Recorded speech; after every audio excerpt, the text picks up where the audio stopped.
All right, this is interesting stuff. So here's my 160 meter inverted L. I'm going to try to get 80 meters out of it somehow.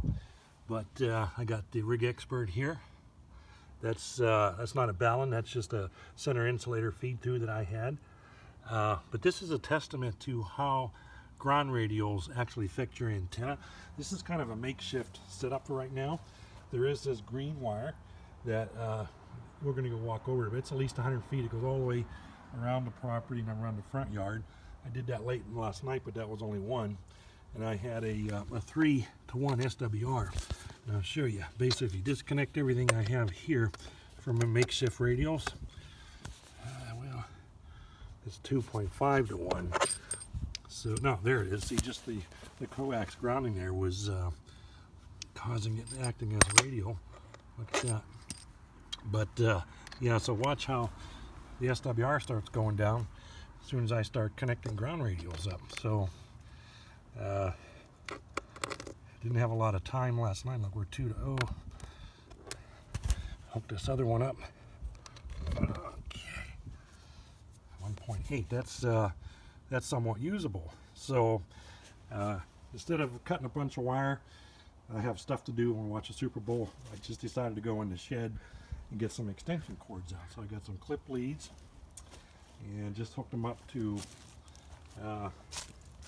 the ground pin. You got to use the ground pin because these are ground radials. They're not hot radials.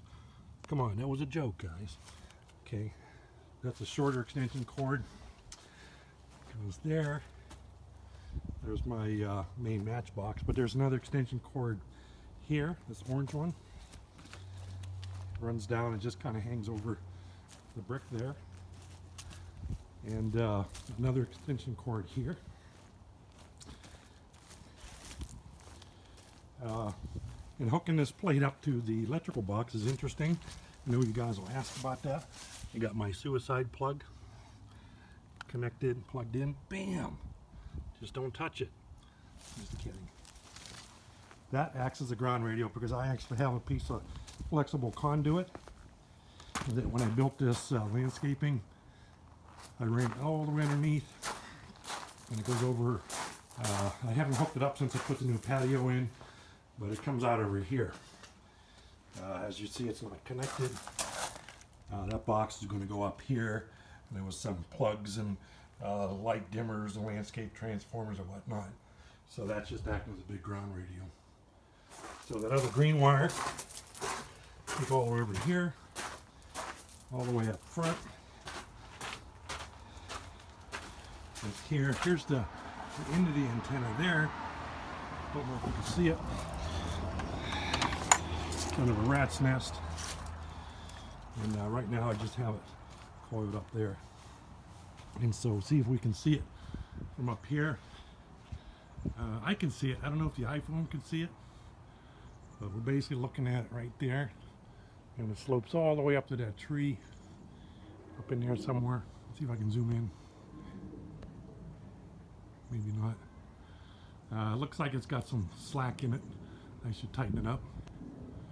But I was talking to somebody on the air about the radials affecting the SWR, and that's actually pretty encouraging. Now, last night it resonated at 1.7 megahertz, which a little bit too low in frequency, which I suspected because the length of the wire was 125 feet. Somehow it came out to 1.9, and that's okay. So when it marked it all, here's the actual tag for 125 feet right here. You can read my writing. 1.9. So I think this baby's good for 160. I might just run a cable in here and load it up. It'd be nice if I had a better SWR. Maybe John or one of the experts can suggest, what am I doing here? Suggest some ideas to get that a little lower. Although that's probably somewhat usable. That's at the feed point. I'll have to make up some coax. These are some patch cables that I had. I actually have let's take a look at this real quick. Roll of 9913. It was donated to me by Netherham when I worked at Verizon. high, if you know what I mean. Surplus, that kind of stuff. So there's the roll of 9913. It's a healthy amount there, so maybe I'll start putting UHF connectors on that and run that into the house and see what happens. So how exciting is that? I'm gonna go try to load that baby up. See ya.